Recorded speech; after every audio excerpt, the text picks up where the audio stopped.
of him singing over us. He does that sometimes when I'm in worship, and I kept saying, God, you can go that way. He sang back to me, he said, I'm about to do it. Now, I thought I was going crazy because I started to think of what my it is. I don't know what your it is, but when I start thinking about the things that I've been praying for and asking for, the things that I need him to do in my family, when he says, I'm about to do it.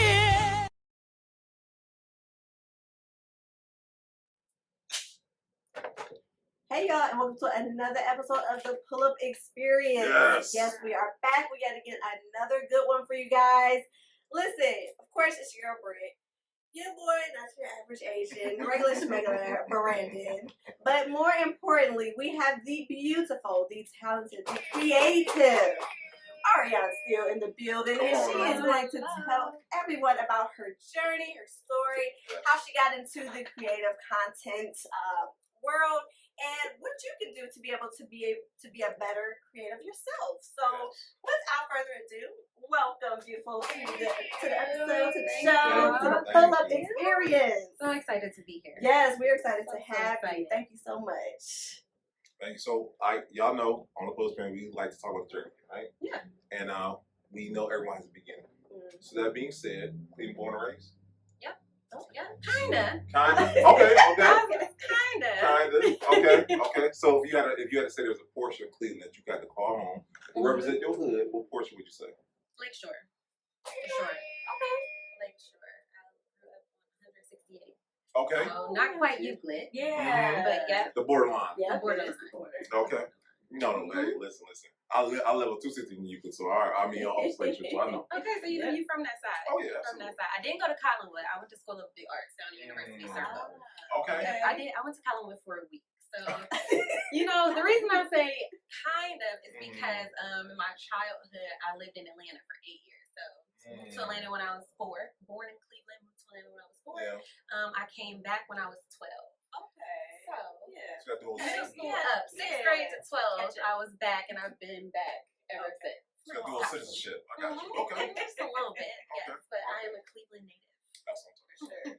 For sure. So Cleveland School of Arts was the creativeness always embodied inside of you or whatnot? Did it help cultivate those? It absolutely helped cultivate it, but it wasn't always inside of me. The interesting story is, like I said, when we moved back, I was positioned to go to Collinwood. My mom was a railroader. She loved it, but she wanted me to go have a different experience. We moved back in January, and if you know anything about Cleveland School of the Arts, they don't do auditions, at least back then. They didn't do auditions in mid-school year. Yeah. My mother I'll tell Mom. she was calling, asking them to just give me an audition, after audition to attend Cleveland School of the Arts. And I had only been playing the clarinet for all of 6 months, y'all. I promise.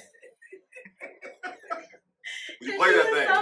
Listen, she was so determined. I was so nervous to go audition for an instrument I had just been introduced to. But I was in the 6th grade, so obviously they saw room to grow. Yeah. When you start in the 6th grade. But I made it, and I attended Cleveland School of the Arts 6th through 12th grade, and eventually became a double major in band and orchestra. So I'm a band. It's a cute one. No, that's so. And I don't know why my mind just goes straight to drumline. Everything band is drumline. Yeah. That's how we grew up. No, yeah. If you're a millennial, think about bands. It's drumline. Exactly. I wish it was that fun. It was fun, but not drumline. No, not drumline. But okay. My next question, like, what's drumline? Now, was it a big rivalry with Shaw? Like everyone thinks of Shaw when it comes down to you know what? And I think that's what I mean. Like Cleveland School of the Arts, we didn't have. I'm not gonna disrespect my school like that, but we didn't have like real rivalries outside of what like John Hay, right? You know, like there's always John Hay, type of thing, and then but as far as like sports rivalries and things like that, no band rivalry. Definitely. Because we didn't have a marching band. Okay. And they're well known for it. They are well. No, but that definitely gave me the itch for creativeness. I think it was always in me, but being around the years as a child definitely gave me a love and appreciation for the arts that I think has carried me to today. Yeah. A lot of years later. We moved back in 2000. So 25 years ago. Wow. It's funny how sometimes you have to like realize like, wow, it happened. Right. But we don't look it. So that's the important thing. Yeah, that's all that matters. That's all that matters. So, okay, let me ask you. So, after high school, I'm guessing college, of course. In college, did you? Or let me ask you. Growing up, what was the? Cause I remember growing up, I wanted to be a fireman, right? That did not happen. With that being said, what was the career path you wanted to take up as a kid, and how did that affect your path after high school? So, growing up, I originally wanted to be a pediatrician. I wanted to be a pediatrician. I've always loved kids, and I thought that I wanted to be a doctor. I was a box checker as well, though. So I did everything very like school. You graduate, you go to college, you go to grad school, and I got that from Michelle. So I can't even act like it's not. But I think that growing up, I didn't really see a lot of entrepreneurs. But I always aspired to have a high achieving career that was centered around children. So I knew that I loved children. And I think it was about 10th grade or 9th or 10th grade that my mom started to ask, like, you sure you want to be a pediatrician? You are just such an emotional person. I cried at Free Willy. I cried at Lion King. I mean, a lot of us cried at Lion King. But I'm so emotionally invested that she didn't know. And she started asking questions about what I might be able to handle being a pediatrician. And the things that you might come across, losing kids, that type of thing. And your mom had the foresight to know while she yes. knew her child. Yes. So then I transitioned as I matriculated through high school. My dreams turned towards being a pharmacist. It had little to do with children, but it was a high-paying career. And so I started thinking, like, I'm good at math, I'm good at science, I could be a pharmacist. And I took that first class at Ohio State. Listen, I cried. I'm a real woman. Organic chemistry had me crying to my mother. The title alone made me be like, oh, no, I'm good.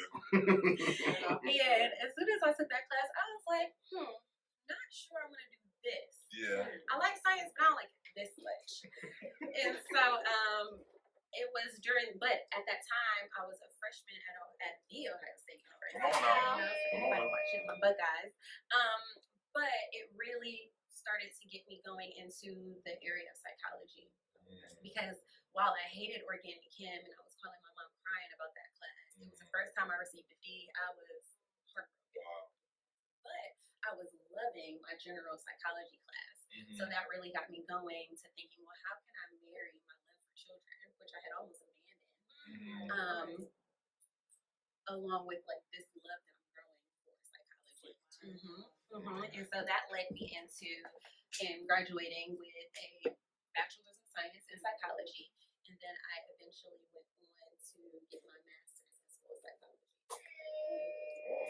So growing up, entrepreneurship was not on the radar. It was not on the radar at all, even as a full-grown adult.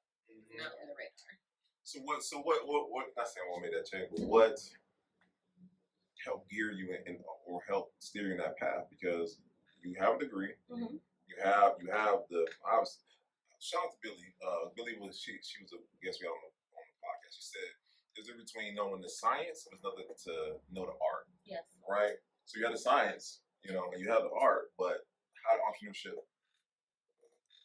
find its way to you? Honestly, to me, absolutely. I think just the exposure of it. As you guys know, my husband has been an entrepreneur. Yes, Arrione Steele. He's been an entrepreneur for years before I was drawn into the world of entrepreneurship. So like I said, I was a box checker, so I did things that idea, right? The idea of entrepreneurship was a little bit scary to somebody like me, someone who was used to the consistency of my 9 to 5. I had a 9 to 5 that I thoroughly enjoyed, and it was security, or there was security in that, right? And so I didn't know much about chasing dreams that weren't backed by my degree. You know what I mean? Yeah, no, absolutely. And so, I know all too well. And so what led me to that really was this idea that once I was working as a client, I had been married for about 3.5, going into 4 years, and I ended up getting pregnant with our child, and she brought out a different urge to want the freedom. And so we started to have, Swan and I started to have conversations about what that looked like for me and my passions. Again, very scary because I have this job that I am enjoying, that I also have this massive debt for. I mean, that's right. Come on, let's talk about that, because I love how that's transparency, because people, sure. They know about the degree, but they don't know about the debt. Exactly. And so you almost have a little bit of that guilt, like, am I going to leave this career that I've worked so hard for, that I've checked all the boxes for, in order to step out on faith, in order to step out and bet on myself. And I have a amazingly supportive husband, but he also knew that the caseload that I was taking on as a school psychologist would not allow me to be the mother that I wanted to be in this season. There are some great mothers that are school psychologists, but what I wanted to do and what I wanted to experience for my child in her early years, my caseload and my job wouldn't allow that. There's so much paperwork, so many hours. Before Ari was born, I was spending a lot of hours at home doing paperwork that I wasn't completing in my office. And I wasn't completing it in my office because I was so drawn to the children that I was loving on them, letting them come into my office, and I was just like, I'll do the paperwork at home, come in and tell me what's going on at home. You know what I mean? And so my passion for the children meant that I was doing a lot of extra hours. And just through conversations, it was a very tough thing to do, but I knew it was right for me and what I wanted to do with parenthood. That we explore some entrepreneurial journeys that would allow me the freedom to be there. And I love that, because too often I want to talk from personal experience. I know for me, security is a very big thing. And like you said, the guilt of it all is like, if you put this time and effort into something, you want to see the fruition of it, right? Or the fruits of labor, right? But how do you reconcile the fact that here's something I'm passionate about, but the effort that I put into it I'm not seeing it or whatnot. And the fact you recognize that, because most people, I see it too often, they'll go years, decades, and they will not have had a realization like, man, just try another route. And you know what it reminds me of is the illustration. Have you guys ever seen the illustration of there's picture of Jesus, and there's a little kid standing in front of him and holding on to a teddy bear. The teddy bear. And it's like, in the verbiage of the illustration just says, but I love it, God. Right? And you're clenching onto this teddy bear the whole time. He has a massive teddy bear behind his back. If only you would let go and believe that there is something greater possible and available to you. So I think that's what I had to be willing to let go and trust that God had a much jumbo size bear from the fair behind his back, just waiting on me. No. So let me ask you this, because I know for a fact that someone who watches right now, they're right where you were. What advice did you give them to help overcome that fear? I think the first advice that I would just offer is just to pray about it. Pray about it and then wait for the answer. I think so often, I remember someone telling me, one of my elders, she said, we pray and then we just hop up and get to moving ourselves. And often we don't sit for a little bit and allow God to respond to us, and not necessarily audibly, but to just show us. And give us the answer that we're looking for, give us confirmation in whatever way he does that for you. I think that that's definitely the first thing that I would recommend is just pray about it and see if the peace comes. Like if I was just really hopeful that and prayerful, and then I was reassured by my husband, not necessarily just like financial support, but just the encouragement that this will be okay. I would also suggest just having conversations and reaching out to people who have stepped out on faith to hear their stories, because stories can be encouraging. Just to be like, if I can do it, if they can do it, I can do it. You know what I mean? Like, if I can do it, you can do it. And so I think it's definitely the type of thing where telling my story is setting somebody else free. You know what I mean? Like, and that's what we have to do is share more of our stories in order to let somebody else out of bondage. You know what I mean? Okay, let me ask. Okay, and I want to give you flowers.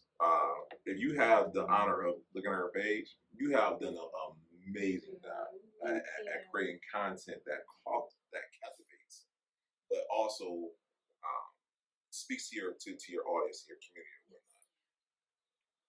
I want to talk about those first few times when you first started though, because I want to talk about those moments because you know we see the finished part, but I want to talk about those moments when you didn't have it, not saying figured out per se, but have it all where you wanted it to be. Let's talk about those first days. I think those first days was just me having a good time. I did not know that I was going to be stepping into the world of influencing. I was just doing what I loved after doing what I loved. So I loved school psychology, but it wasn't giving me the creative outlet that I still desired.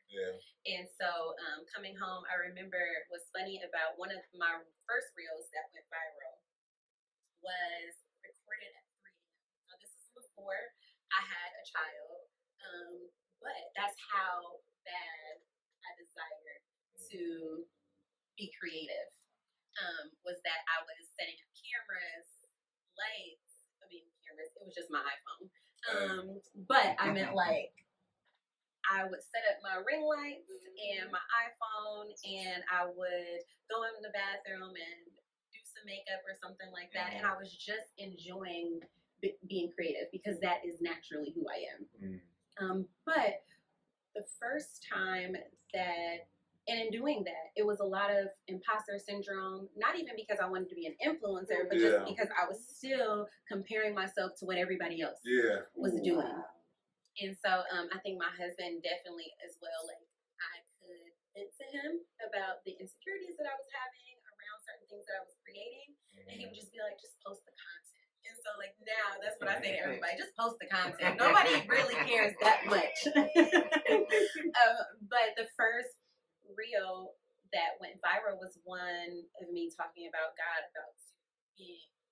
was about to blow my mind.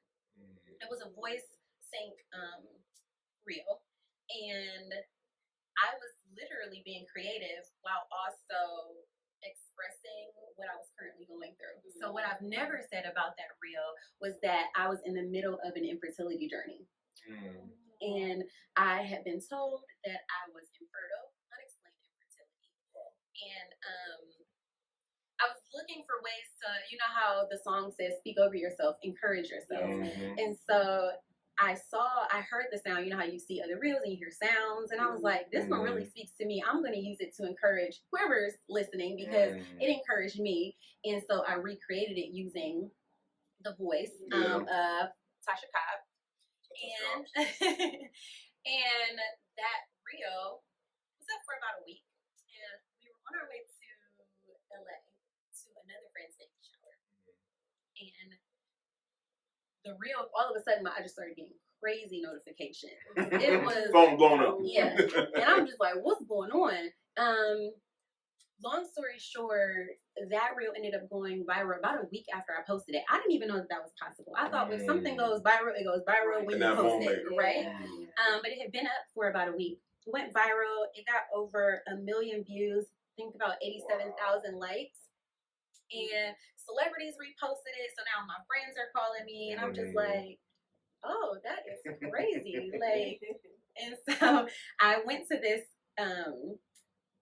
baby shower in LA, and the friends that knew me and were there the whole time, like, we're at the baby shower. My husband is like screen recording just my likes and follower count going crazy just because of the encouragement of the reel.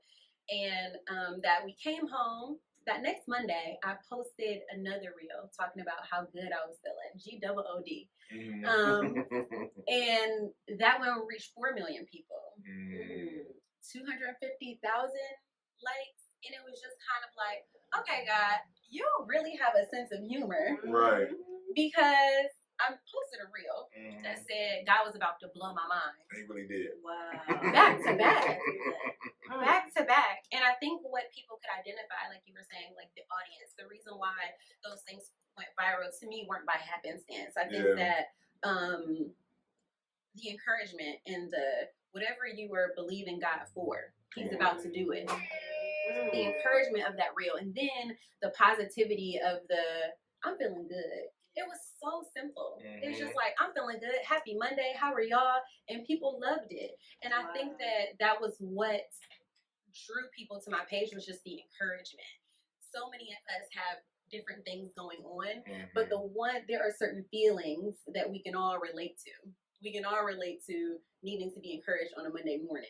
Like, absolutely. All right, let me just push through. Maybe I'm not feeling good, but now I am, just because I spoke that over myself, right? And then maybe I do need to be believing something. The amount of DMs that I received with the God's about to do it real was humbling, because these were people telling me their life stories of domestic abuse, molestation, all kinds of things via DM.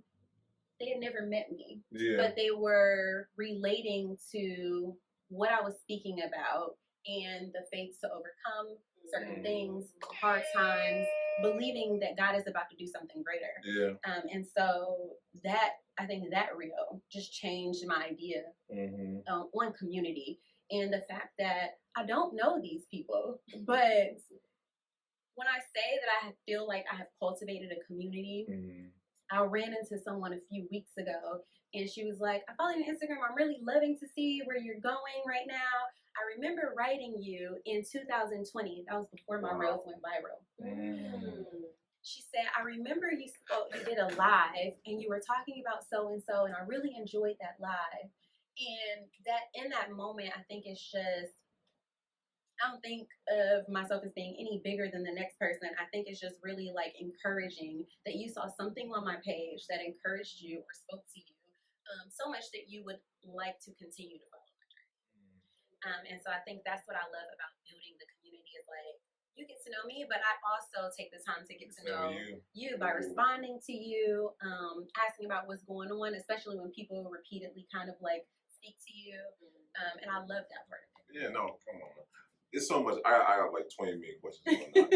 Because one, and I like to speak to the fact of, first, the imposter syndrome. That's honest. Because I know some people go through that because they like said they're in a mode of comparison, or they just don't think out what it takes to do it or whatnot. Yeah. How did you get over that moment of feeling like that? Because most people can't or haven't. I think it's just like what I've been saying. It is a conscious choice that I have to make every single day. I would be lying if I sat up here and said that even still today, every now and then, I don't see an influencer and I'm like, ooh, my content doesn't look like that. Yeah.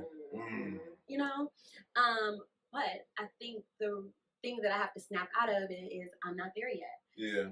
I don't know what their journey look like, but the people that I am serving right now through my content appreciate what I have to offer. So they appreciate how my content looks right now. So even you all encouraging me now, saying like, you're doing great. I'm like, thank you. I really needed to hear that, because sometimes the imposter syndrome, although I do feel like in general I've overcome that, I can't say that it doesn't try to sneak itself back in every now and then. So I think it's a conscious effort. I tell the children that I work with, or that I used to work with, I still work with children in different capacities.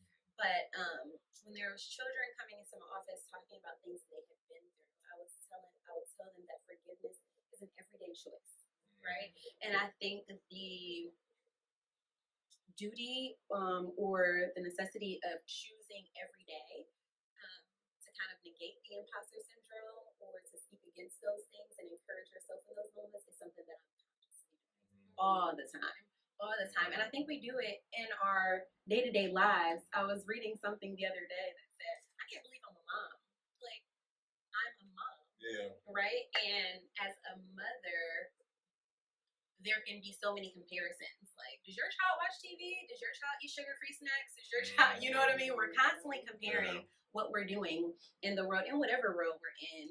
And so I think it's just a matter of, this is my journey. This is where I'm at. If I want to do that, that is attainable. But it's going to take this, and this from me. Yeah. Then I also have to just be realistic with myself sometimes. It's like, that is nice. She also has a nanny and a staff of 10. Like, you know what I mean? And so it's not to downplay what that person is doing, but to be realistic about where I am in the journey. And to give ourselves grace. Like, that is just the number one thing that I've learned, especially in motherhood. Sorry, I know that not everyone gets to say that they experience a viral moment. And not only did that happen, but that's happened several times for you. Now, I know we talked about the positives of it, but what's some of the drawbacks from it? Because I know that for some that could be overwhelming, that could cause anxiety because you want to respond to every single person, you really can't. So tell us about some of what you experienced on the not so. Yeah, the number one thing is that there's a lot of unsolicited advice. And I remember just a couple of funny moments were that, you know, if I didn't have the Holy Spirit, I definitely could have reacted in a different way. But I think it's just like people criticizing you that actually don't know you. Or doing it in a very nasty way. So it's just kind of like you get comments.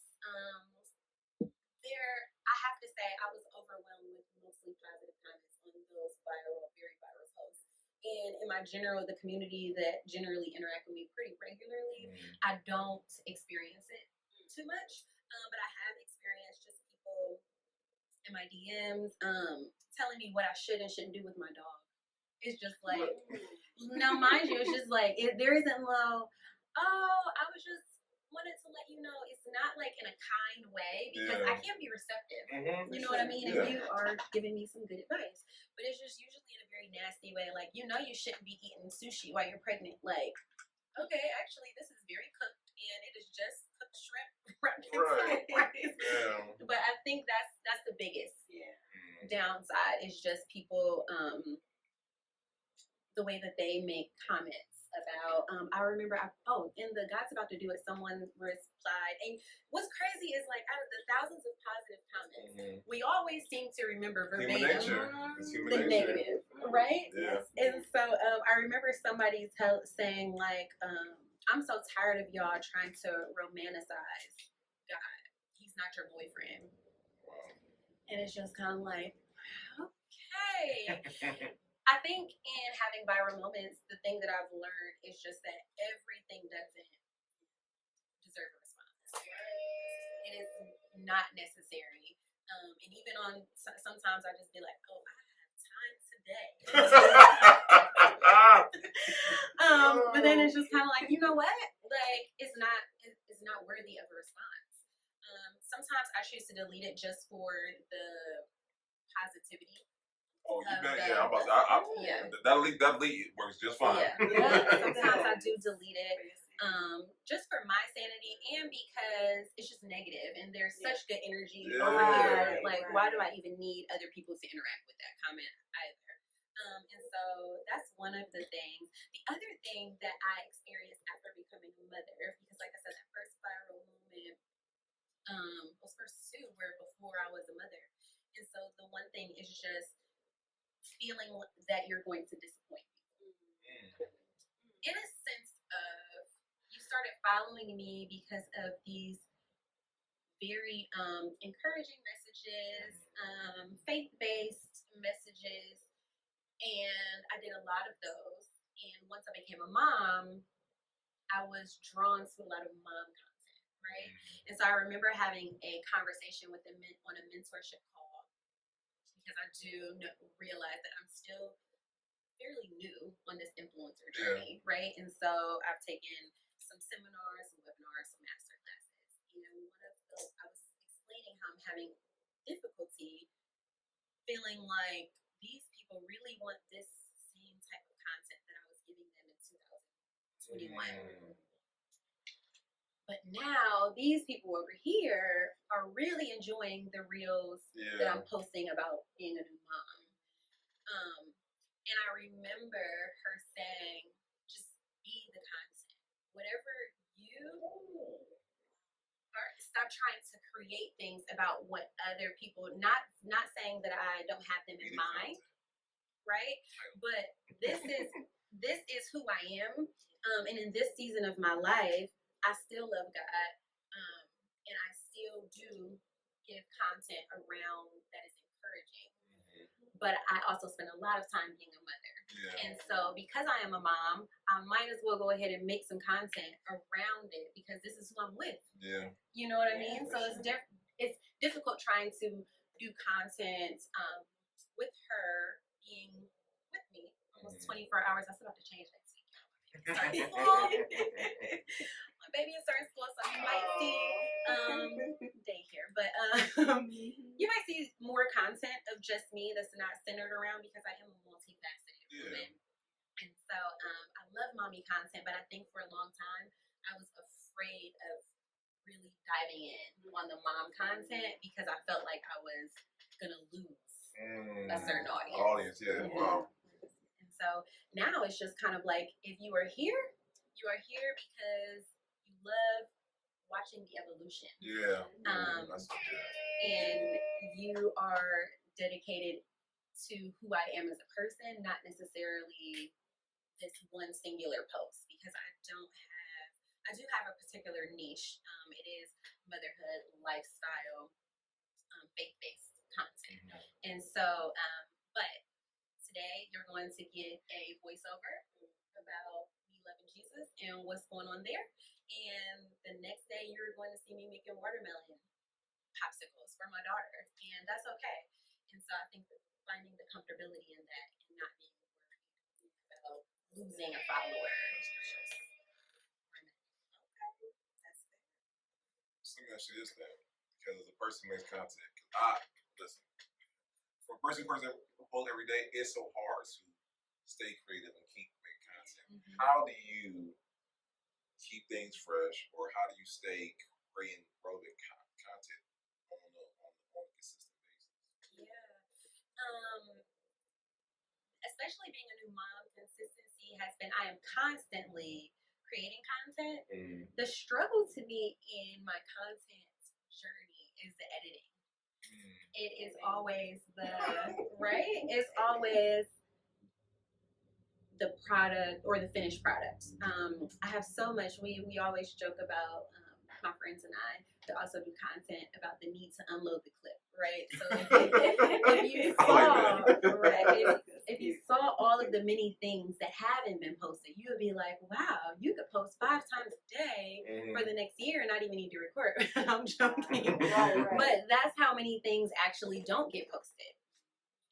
But I am always, what I am attempting to do right now in this season of my life is to use the features and the apps that have been given to us as far as scheduling content to post itself is one of the things that I am doing in order to make my content even more consistent, right? It's just that I can plan on posting something at 7:30 and then my daughter has a meltdown, there's food still on the stove, and then you're just completely discouraged, right? And I was talking to a friend yesterday, and she called me, and she was just like, I wrote this long post, and Instagram deleted it. And now I just have no motivation to go back and rewrite. And so I think the thing that's helping me is just to be a little bit more organized, right? So content now is a job for me, and so I have to treat it like a job, just like I was doing my 9 to 5. And I think that's the push in entrepreneurship. Period. Is just to not need the motivation or to work beyond, right, the the hours of the clock in order to see your dreams come to fruition. So I am a mom during the day and I'm getting content done, but the filming and the editing for me has to take place during nap time or bedtime. And that time is too late to post, but it's not too late to schedule. A gem right there. Imagine, like, so how do you discern what gets posted though? Because I know I'm only going for me because like I will have like 3 things. I'm like, that's gonna do well, but then it's funny because stuff that does well is stuff I didn't expect to, and then stuff that I expected to do well does not do very well. So how do you discern what is worthy to be posted? Like, say you have a plan account to be like that. Yeah, I think right now I am, for me, I'm in a season of building my community to be to have even higher engagement. So the way that I decide what is worthy of being posted is the things that I know that my community really engages with. That's good. Right? And so I know that if I post myself, I know that right now my community really is highly interested in what I'm doing as a mom. Right? And so they really want to see that they engage. And then if I'm obviously asking them a question or posting some type of poll, then they are even more engaged. If it is something that they too have experienced, right, that's higher engagement for me. So if I'm complaining, I know like a lot of times, cute posts with my daughter, I posted her the other day, it was just in my story, but she was singing like, yes, Jesus loves me. People go crazy for that type of stuff. And so but this is genuinely our life and what's happening. And so for me right now, I'm conscious of what my audience wants to see, but for the sake of consistency, I am just focused on being authentic. Right? Because if I am thinking like too much about the algorithm is crazy anyways. So if I'm thinking about what's going to get the most likes or what's going to play to them the most, sometimes I have a lot of followers and sometimes only a small fraction of them are seeing the post for whatever reason, right? And then other days you have like, oh, everybody's seeing my post today. But for me, for the sake of consistency right now, I have to be focused on just what's authentic and in the moment. And if it gets the likes, it does, but I think that's less of my focus. That's good. I'm just focused on consistency. Yeah. No, listen, touch. Well, let me ask you this, and I don't know, because like you were, algorithm is so crazy. It's so crazy. So crazy. With that being said, you speak about community, and I understand how community is literally that's the foundation for any great brand, product, business nowadays. How does one cultivate a community? Let's say I don't have a large following. Say I don't follow maybe 100 people. How do I create that community piece for my business? I think engagement is one of the ways that you create community. Even with me saying that I schedule posts, I am conscious of when the post is going to go live, and I make it a mission to actually respond and engage with people in the comments, right? Even now I'm thinking like, okay, I did do my 1 hour, so when your post goes live, it goes live at 7:30, let's just say that. And then even though I didn't have to sit and post it, I know that it went live at 7:30. I too am going to log on and make sure that I'm interacting. And then if I have some time later, let me go interact some more. Just because people love for you to acknowledge that they said something about your post, and so let me reciprocate that energy and show you that I appreciate you engaging, so that you're encouraged to do it again. But also, I think by being authentic to myself, I'm able to build community. There's something like with me receiving packages or brand deals, I get so many offers a day for things that is just kind of like, no, I don't really do that. So I'm not going to promote that, because then if somebody actually tries it, or they're just kind of like, oh, well, when did she become a vitamin girly? It's just kind of like, yes, you can evolve, but I can't be on here and just be like, I take vitamins every day and I've been doing this for the last 3 years. You know what I mean? And so if it's just kind of something that doesn't really align with me or who I am authentically, because I care about my community and I want them to trust my recommendations, I can't promote things that aren't authentic. Yeah. And so that's another thing that I think entrepreneurs can learn, is just that trust is so fragile with your audience that it is hard to build community with people that don't trust you. That is the whole part, because I know too many people who I'm like, I've never seen you with that probably before, but today you do. Okay, all right, say less. Yeah. And I think it's funny. So it's just kind of like right now, if you saw me doing like a Fabletics ad, really, I have never seen you work out. All of a sudden, you are a Fabletics girly. But if you saw my journey, I am, and then perhaps that is something that I could say. Like, y'all know I do not work out, but I'm trying to do better in that area. So they sent me these clothes to try on, and I am on the journey to becoming a workout girly. Then it becomes authentic to my audience because they know that that is real. I can't hop on there and give some false ad, because then that's how you lose your audience. That's how you lose your community. Yeah.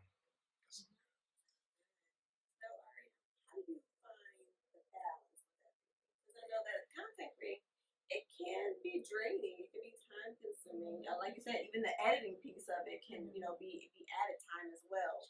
And you have a family, as well. So how do you kind of navigate that where you're still interacting with, your followers, but also making sure your family that's what I spent the last year and a half of my life trying to figure out. I am in no means an expert at balance. I think balance is just almost impossible to truly have. There's no way that I could balance being a mom and I can't give both of those things equal time. And so when I'm focused on being a mom, it's like that is what I'm doing. You know what I mean? And if it is able to coincide, like I said, at times it is, where I'm able to create content around being a mom, then I'll do that. But I think, like I said, giving myself grace and that I have not figured it all out yet is what has really gotten me through this year. My husband can tell you I have cried at times feeling like I am letting people down, right? There's that pressure of feeling like, oh, I have not posted anything. People will literally have DM'd me. People that I don't know. It's one thing for your friends to send a message, but it's another thing to receive a DM like, hey, I'm just making sure everything is okay. I haven't seen a post. Is Aria sick? Wow. Is she sick? It's what, I think it's right? Yeah. But it's also just the assumption that she's sick. Is she sick, or am I just taking a little break, right? Yeah. Or did I just not have time to post something? And so I think one of the things that is allowing me the opportunity to get back to just finding a healthy medium in doing all the things that I desire to do, and is asking for help. You know what I mean? Realizing that I cannot do it all. So whether that be my significant other or family members, or even now, I just told you guys, in this season of my life, I am now comfortable with Aria going to daycare, which is over 18 months now. So for me, I wasn't ready to send her initially because I was allowed, or I had the privilege of being able to stay home with her. But now I think that that's just going to free up even more time and allow me to create even more, do some more editing during the day, normal hours. And so I think that is what's helping me, realizing that I can't be all things to all people at all times. That's so good. So let me ask you this. Knowing what you know now, if you can go back and give advice to your younger self, or when you first started, what advice would you give to yourself as far as the business of creating content or being an influencer? If I could do it all over again, I would definitely get on TikTok. That's one avenue that I have not explored as much. I think the millennial thing. I think as a millennial, we don't do TikTok well, because I don't do TikTok well. That would have definitely. Yes. So if I, just for a very practical like, get on TikTok in 2020 when everybody else but I think if I could tell myself it back then, is just stop overthinking. I think that I am an aesthete, which is just someone who is very particular and in love with how things look, right? And so that's why it can take me longer than maybe like the average person to edit, because I'm very particular on how it looks, and but in this era of content creating, I am now just like, this is what it is. Like, obviously there's still some editing, but I think what even audiences are appreciating more now is just, they want to see the flops. They want to see the things that aren't picture perfect or haven't been perfectly curated. And so I also think that TikTok is a perfect avenue for that. That you could just, your child could just be on the screen clapping and it's like a million views. But yeah, I would say just to stop overthinking and just post the content. Okay. And there's a young lady watching right now. If there was any advice you would give to them to set up the business behind the influencer, because I don't think a lot of people understand that. Yeah. What advice you give to them in that aspect? I would absolutely say that do your homework.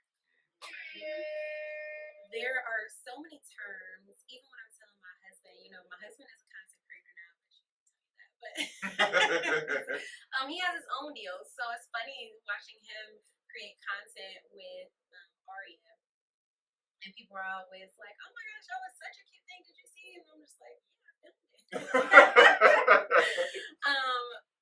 But I think even in coaching him, because he doesn't do it as often as I do, but in the verbiage, in the rights behind certain things, the terminology, it can just be tricky as far as what people can do with your content and then what they can pay you versus the money that they're making off of it. Wow. Right? And so one thing that I was just to throw an example out there is like rights, usage rights, and how long they have those usage rights, right? Wow. So it's just kind of like a brand could pay you to use the content that you created for 30 days, or they could pay you to use it for 3 months.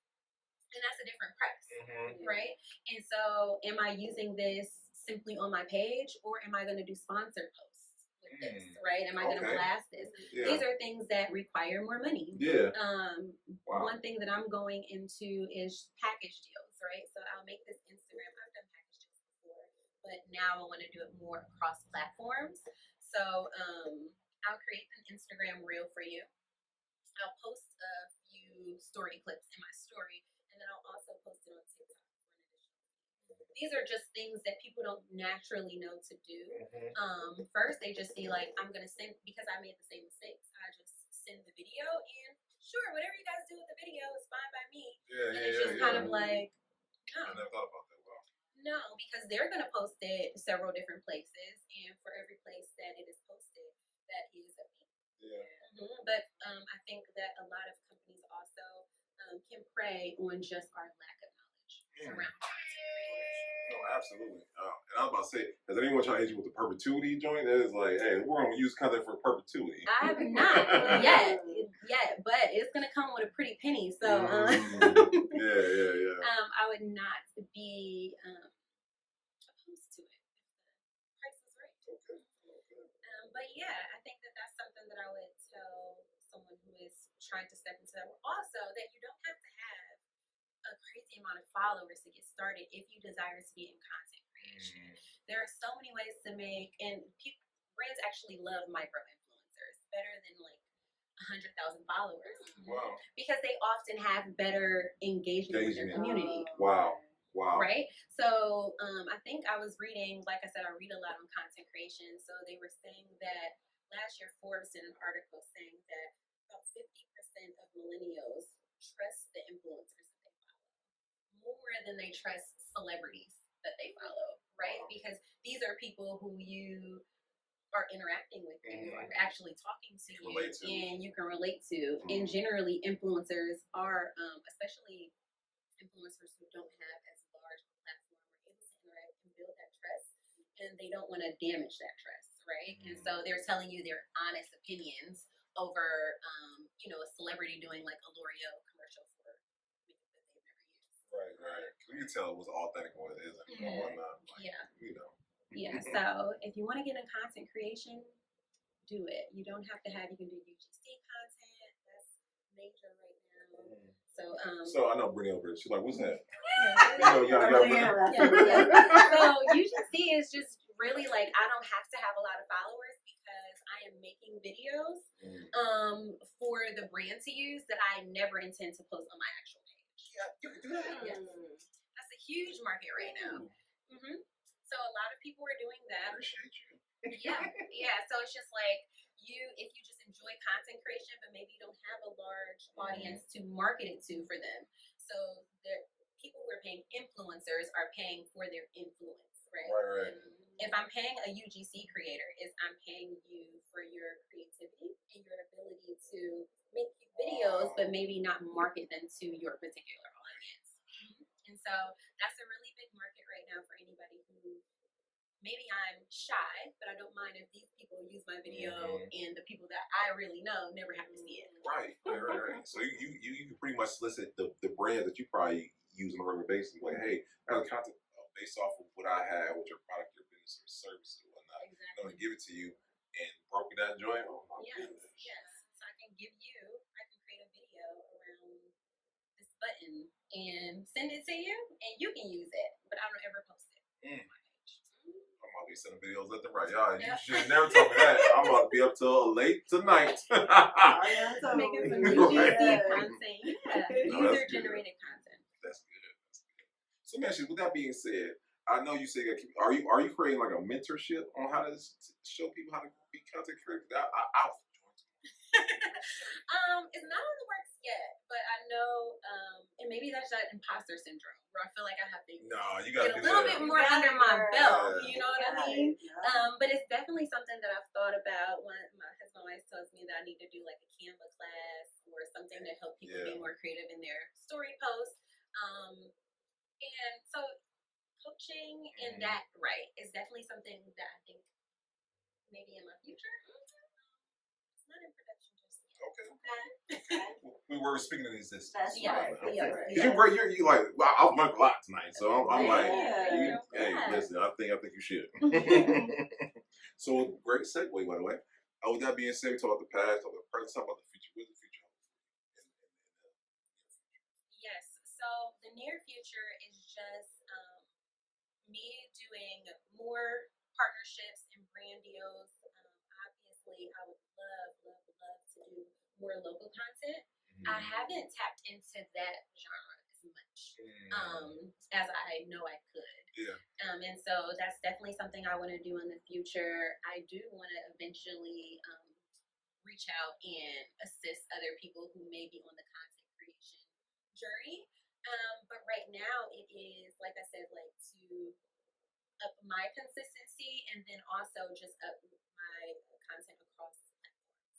So that's really something that I want to do. I said I've been very successful on Instagram, but launching YouTube and TikTok or really going hard in YouTube and TikTok is my goal for the rest of this year, to build those channels up. We're about to blow up. We already know. Receive that. So with that being said, you guys know at the Pull Up Spring we have simple questions. I'd like to ask our great guests 4 questions that we feel. We added a 5th one. Do you remember the 5th one? I know it was like you put it was me on the either spot. who inspired you or what did you see yourself doing versus what you're doing now. But we kind of already got that. Yeah, we'll figure it out. Yeah, I think. But the 4 we typically do are I feel like questions that each guest uniquely speak upon that. It surprised me every single time. So with that being said, the first question I'd like to ask you is, Cleveland unfortunately is not known to be a collaborative place, right? How do you feel like we change that narrative? I think one of the things is Cleveland. I feel like Clevelanders have a lot of pride. We do, right? Almost pride to a fault, right? Not the good kind of pride, but the pride in that we are hesitant to ask or to put ourselves out there. And so I think that the way that we change that is just being bold in the ask, right? So if there is someone who I see myself being able to collaborate with, me reaching out, and just being hopeful that that collaboration is possible. I think that's good. I think what Cleveland, we're hard workers. We're just like we get out the mud, right? Yeah. So let's stop getting out the mud, guys. Let's get it together. Yeah. That's so good because I like even in this like state of content creation, I know that to me, Cleveland isn't a city that is very forward in content creation, right? There's other cities that are just kind of on fire and really delving into influencer marketing. I don't think Cleveland is quite there yet, but with us talking about certain things more, I think that, like, for example, right now, I'm sure a lot of businesses don't even know that the opportunity to collaborate with influencers is a thing. You know what I mean? You just be surprised at what people really don't know, or as a business, they don't know how to find influencers. Yeah. And there's not as many of them in Cleveland as there might be in LA or Atlanta, where there's so many influencers. But I think as an influencer, me explaining to a business how I could be beneficial to you, how a collaboration could be mutually beneficial to the both of us. We'll do part 2. Because we got to break that down because how to broker that deal, or not even broker that deal, but how to explain to a business or to a company and say, hey, listen, I have a community of so many people that your products or your services will do great for my community. And I don't think enough of us know how to do that. We know how to create content, we don't know how to create the deals that go behind the content. Yeah. And I think that I was reading and it was saying that for every $1 invested in influencer marketing, companies are making $6 back. And so, I mean, and obviously, you know, like where that stat comes from exactly can give that number some context. But I still think that people just don't realize how beneficial influencer marketing can be, or even the user-generated content. Right? Because so often we see people promoting their own brands and it's like, well, of course you're going to promote it. Right. It's yours. But to have user-generated content, for you to have other people create content that says like, hey, I use this and it really works and I am not the creator of it, just speaks volumes to audiences. So with that being said, what company, what organization or people you like to collaborate in the future with? I would love to collaborate with more local brands. Okay. So really, any local brands that speak to being a mom or our lifestyle, even if it's just like, I was telling someone, like, me and my friends love to go out to eat, so it doesn't always have to be centered around like my child. But if it's Black owned, I would love to collaborate with more Black owned businesses and promoting their products and things like that. I would love to collaborate with more Cleveland influencers just to kind of up the ante in the awareness that we are here and we are in Cleveland as well. I think swapping places on each other's pages is something that grows your audience, but also shows people, other people in Cleveland, that they may also have an interest. Yeah. So we were in Atlanta, what was it, 3 weeks ago, guys? Yeah. My bad. Yeah, but we were in Atlanta for a podcast, and Molly Woodward said something very powerful. He was saying that going forward, having our phone not going to be where it's at. It is creating one community, but then two, having what do you call it, guys? A mother. Yeah, mother page, like your page, but then having like subservient pages that align that together, so that audience from one page go back to the mother page. It was powerful, and you see it now, like you said, where people are swapping pages, or collaborating more with other people's pages because your audience is now from my audience and so on and so forth. And we're seeing it on like a whole nother level nowadays. Like, yes, that's definitely the key. It's just kind of like I know some people who purposely go into other people's lives and comments just to draw people to their page in order to, you know what I mean, like to see what they have going on. And so I absolutely think like the mother page and having different pages, I am so for. Swan and I obviously work on each other's pages, right? But one of the other pages, we'll have to talk about that another time too, that we are working on relaunching because I think we just underestimated the amount of work that a newborn requires. But right before she was born, we launched our Arrione Steele page, right? That's another page that is more about our love for relationships and family, right? Outside of our individual like motherhood and singleness journeys. And so that's one of the pages that we used to marry. But like you said, going beyond that and collaborating with literally other people's audience, because our Arrione Steele page, honestly, is going to be a lot of the people initially, at least, will come from our individual pages. And so the idea of perhaps collaborating with another influencer that I don't already have the audience of, right, is what I would love to do more of, so that, okay, maybe you have never heard of me, because if you've been on my husband's page, I would hope that you've seen me a couple times. But other influencers in the city, I would love for us to do more cross-collaboration like that, so that we can kind of even learn from each other. What mistakes did you make? And how can I learn from your journey? Because we don't have the same one. So I'm looking forward to doing more collaboration. We would love to collaborate with you. Yes, so, yes, I would love that. So y'all let me know. Okay. Yes, ma'am. For sure. So listen, when we talk about, your journey, when we talk about, where you're going from here with your content creation and everything else that may come afterwards, your mentorship program that we're speaking into. Oh, yeah. So there's so many things that you will have, achieved throughout your lifetime. So when it comes to legacy, Arrione, what would you like the legacy to be for you? And what would you like the legacy to be for, those businesses? I pray that the legacy that I leave is just one of empowerment. I pray that people feel encouraged by the business that has been done, even my husband and I's other entrepreneurial journeys, right? It is ultimately about family and building the family up. So when people see my posts, it's just like, hope that you're encouraged, but that you also see love and light in these posts, right? I hope that you're encouraged to make more memories with your family. I hope that you're encouraged to make more time and to invest in what is more important than the bank account, right?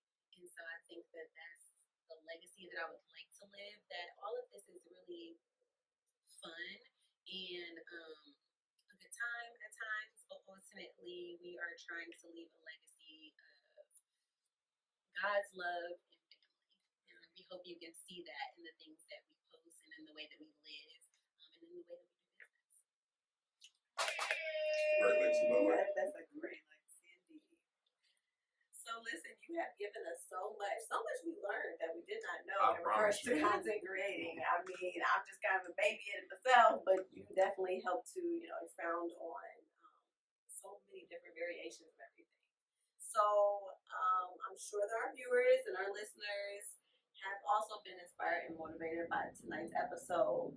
So what we have to do, I call this a challenge question, is we got to kind of bring everything that you've given us, kind of sum it into 3 takeaways that someone watching or listening can be able to gather. You been dropping them gems, though. Yeah. Okay.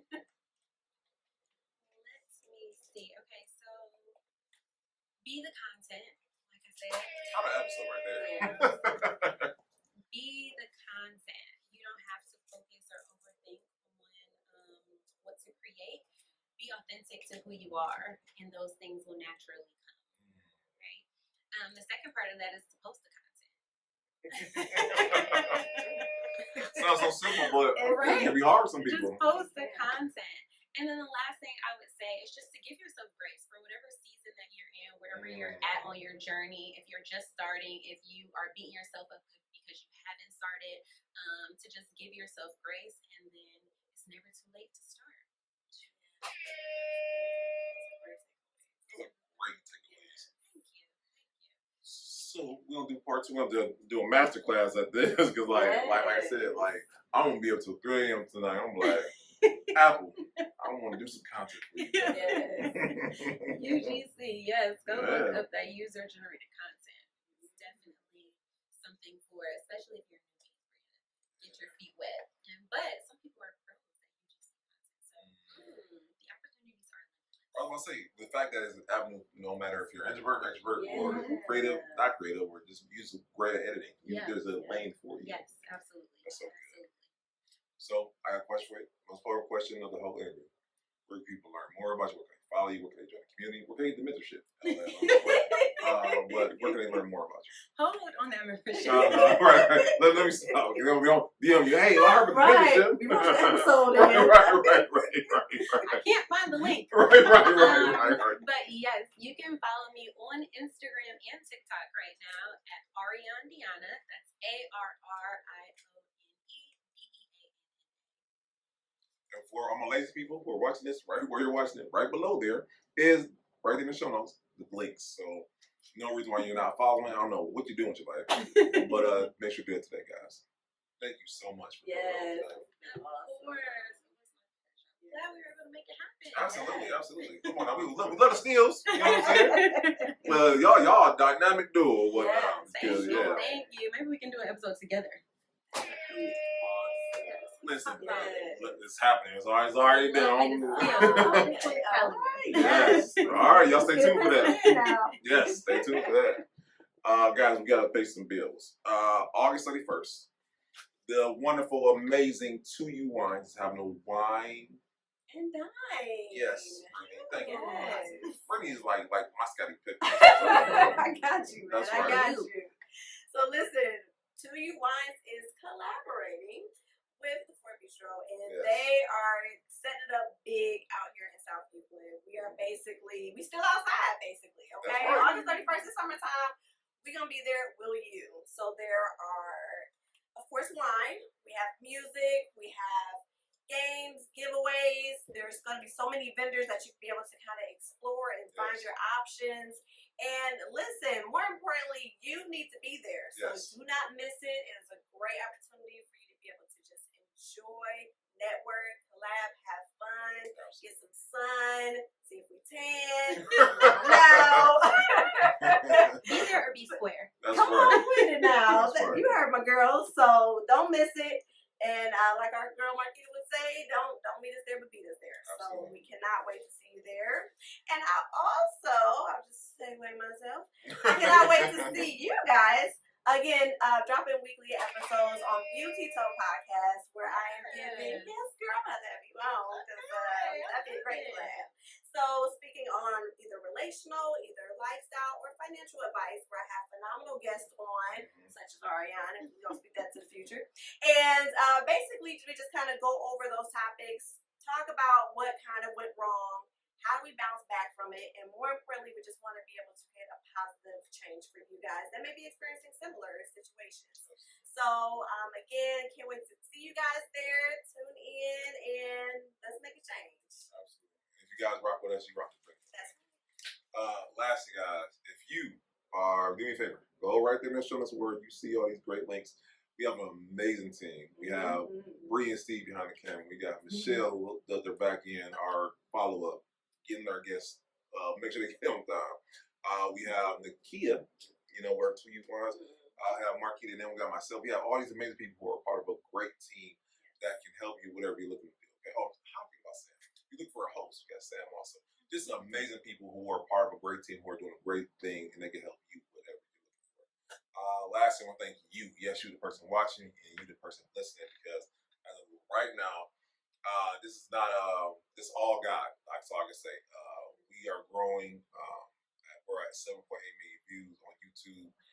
And God is good. That goes to show that you want to hear a great story like hers, and this amazing people we have here in the city and whatnot. You want to look at, you want to find influences in Cleveland. Just look at the flow experience. episode 243. So that's 243 people that we have had on, and we're not slowing down, guys. We're not slowing down, but God is good. That's right. And if you want to be able to create your own podcast, we can be able to show you. We have the team, we have the numbers, we have Arrione Steele. Yes. They are a phenomenal duo that has been making it happen episode after episode. Yep. And we can be able to help you guys to deep dive into it too. Figure out where to start, how to continue, how to monetize, how to just continue to build your brand, promote your brand. So we're here to kind of show you how to do it all. So, don't want to just continue to keep watching us and being inspired. Take that inspiration and motivation and do it yourself. And we can help you to do it. So, connect with us and we'll make it happen for you. One thing they said the podcast someone thought was so powerful. They said podcasting is just you owning your media for your business, brand, and services. That's all podcasting is. So if you have a business, brand, or product, it's on a podcast. You don't need your husband of all people. He said something powerful as an episode. He was like, I got all the equipment. I'm not doing nothing with it. And he seen us do it with this. And he was like, that's crazy. That is crazy. We have all the equipment. But it's gonna show like listen, guys, you got a message, you have something you want to tell the people. Do it. Yeah. They said just do it. Yeah. So we can help you along the way. So guys, 243 guys. Roll to 250 is it will be here. So real close. So we just want to thank y'all. And we'll see y'all next week.